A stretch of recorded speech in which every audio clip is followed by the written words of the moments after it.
Okey, boleh dah. Qala al-muallif rahimahullah wa nafa'na bihi bi'ulumihi fid dharaini amin ya rabbal alamin. Telah berkata Tuan Muara rahimahullah, semoga bermanfaat dengannya dan ilmunya untuk tujuan kebahagiaan dunia dan akhirat kita, amin ya rabbal alamin. Berdasarkan pendekatan sudut bahasa tersebut, situ ya. Tersebut ni mana? Alah, yang 5 tu maksud Al-Quran dari sudut bahasa ya. Pertama, Al-Quran tu kita ulang balik semata-mata kata nama khas. Macamlah Taurat, Zabur, Injil. Dia tidak berasal daripada mana-mana perkataan yang tertentu lah. Yang kedua, daripada perkataan Qara'in dia Musa 6 tu nombor 2. Qara'in makna penguat, sebab Al-Quran ni sebagai penguat. Ayat Quran dengan ayat Quran yang lain menguat antara satu sama lain. Yang ketiga ni yang famous, daripada perkataan Qara'a. Quran tu pada Qara'a, mana membaca. Okey, yang keempat daripada perkataan Al-Qar'u. Al-Qar'u mana himpunan. Lupa? Tahir. La ilaha illallah. Nombor 4, bukan Musad 4. Nombor 4. 2, 3, 4. Barulah berdasarkan pendekatan sudut bahasa tersebut. Bawah sini ya. Musad 6. 6 Tahir. Musad 6 bawah sekali. Nama saya cari.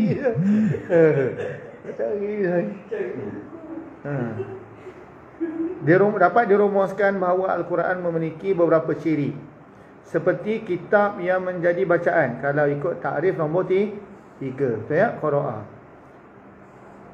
Kitab yang menghimpun berbagai perkara.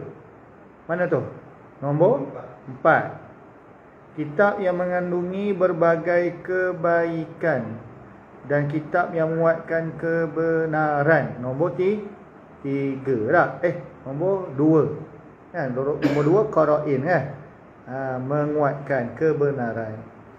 Di mana? 7. Semua erti nama di atas memberikan imej positif terhadap peranan Al-Quran dalam kehidupan manusia. Erti kata lain, Al-Quran dinyatakan sebagai nama khusus yang ditujukan kepada kumpulan wahyu Allah yang diturunkan kepada Nabi Muhammad sallallahu alaihi wasallam. Ta'rif dari sudut istilah Al-Quran, perkataan Al-Quran. Pengertian Al-Quran sudut istilah sebagaimana dikemukakan oleh ulama, antaranya sebagaimana berikut. Menurut Manna' Al-Qattan,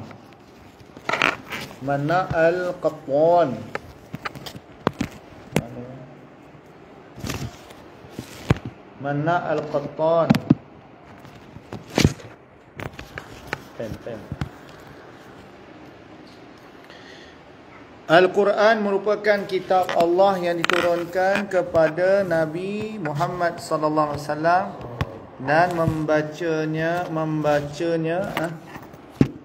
membacanya memperoleh pahala atau dikira ibadat.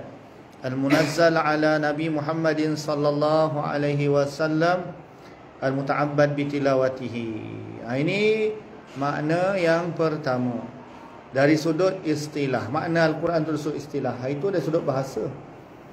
Okey, kitab wahyu yang turunkan kepada Nabi Muhammad, membaca dikira ibadat. Faham ke tak faham, dapat pahala. Macam abang Fendi baca, tak faham langsung, ya, dapat pahala tak baca? Dapat pahala. Walaupun huruf muqatta'ah, alif lam mim, ataupun baca alif ba ta, disebabkan dia huruf hijaiyah, huruf tekan dalam Quran, dapat pahala.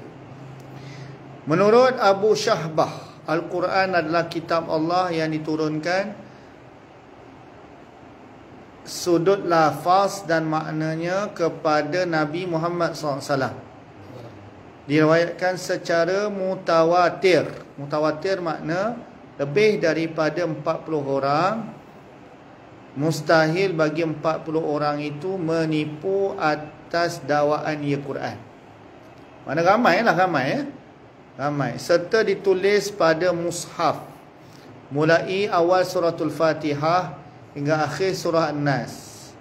Definisi ini selaras dengan firman Allah. Jadi yang kedua, maksud Al-Quran itu adalah kitab yang mana lafaz dan makna diturunkan kepada Nabi Muhammad. Ada wahyu, lafaz daripada Nabi, makna daripada Allah. Tapi bukan Quran. Apa dipanggil? Apa dipanggil?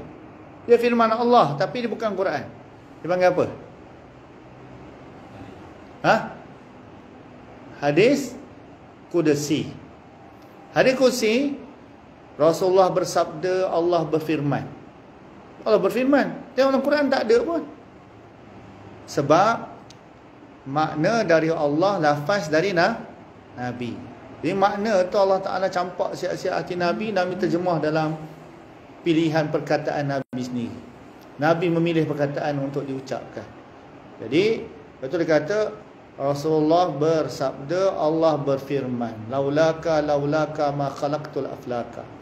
Kalau bukan karenamu aku tak cipta cakrawala ni. Ya. Quran, makna dari Allah, lafaz dari tu daripada Allah. Jadi macam tu Allah Ta'ala turunkan, macam itulah juga yang Nabi ujarkan. Boleh ya? Atau beza, ada dua firman Allah.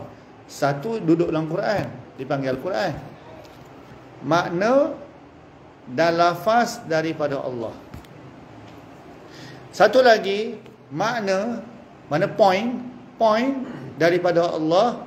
Pemilihan perkataan untuk menyampaikan point itu daripada Nabi. Dipanggil apa tadi? Hadis Qudsi. Hadis Qudsi. Ustaz orang sebut hadis Qudsi. Tiga-tiga kan dulu kalau masuk semayang dia, hadis Qudsi, riwayat daripada sekian-sekian kan. Jadi betul lah dia kata, Abu Syahbah kata Al-Quran ini makna dan lafaz daripada Allah. Tengok, ialah kitab Allah yang turunkan sudut lafaz dan maknanya kepada Nabi Muhammad. Nabi Muhammad menyampaikan sahaja. Dari sudut lafaz daripada Allah, makna daripada Allah. Wa yawma nab'asu fi kulli ummatin shahidan 'alaihim min anfusihim wa ji'na bika shahidan 'ala haula wa nazzalna 'alaikal kitaba tibyanan likulli syai'in wa hudan wa rahmatan wa busyra lil muslimin. Dan ingatlah tentang hari kiamat bangkitkan dalam kalangan, tentang hari bangkitkan dalam kalangan tiap-tiap umat seorang saksi terhadap mereka, nabilah daripada golongan mereka sendiri. Jadi setiap umat tu Nabi, Allah Ta'ala utuskan Nabi daripada kalangan umat itu untuk berdakwah. Dan kami datangkanmu wahai Muhammad SAW untuk menjadi saksi terhadap mereka ini, umatmu. Dan kami turunkan kepada Al-Quran menjelaskan tiap-tiap sesuatu dan menjadi hidayah petunjuk serta membawa rahmat dan berita menyudakan bagi orang Islam. Poin dia ataupun mahalul istidlal dia adalah wa nazzalna 'alaikal kitaba tibyanan likulli syai'in wa hudan wa rahmatan wa busyra lil muslimin. Jadi diturun pada Nabi menyampaikan makna dan apa tadi? Lafaz. Ingat tu ya. Makna dan lafaz, point dan pemilihan perkataan tu dari Allah, Quran. Ya, point, tapi lafaz Nabi yang pilih dipanggil hadis Qudsi. Sebab tu pelik dia kata, kenapa pula sabda Nabi Allah berfirman, tengok dalam Quran tak ada pun. Memanglah dia hadis Qudsi. Ya, dia bukan Al-Quran, dia hadis Qudsi. Tapi firman Allah, memang firman Allah, tapi tak duduk dalam Quran. Sebab makna daripada Allah, lafaz daripada Nabi. Yang ni makna daripada Allah, lafaz pun daripada Allah Ta'ala. Tahu beza ya? Ada dua firman Allah, jangan tak tahu pula. InsyaAllah sampai itu saja ya. اللهم ارحمنا بالقرآن واجعله لنا إماما ونورا وهدى ورحمة اللهم ذكرنا منه ما نسينا وعلمنا منه ما جهلنا